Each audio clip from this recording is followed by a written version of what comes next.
Hi guys, welcome back to the channel. Today we're giving you an update on the Rio Aquarelle Hotel being built in Cooper's Pen, Trelawny.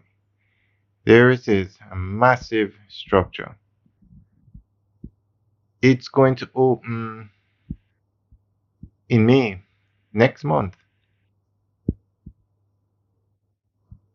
This will be the seventh hotel that Rio has in Jamaica. But this is a massive building. Look at the size of this building.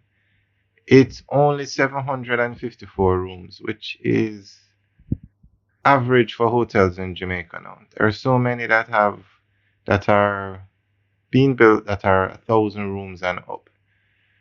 But when you look at how massive this building is, you would think it was a lot more than 754 rooms.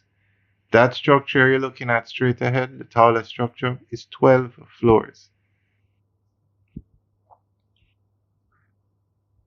Alright guys, enjoy the rest of the tour as we show you the latest that's going on with this hotel, and we'll keep giving you updates until it opens in May.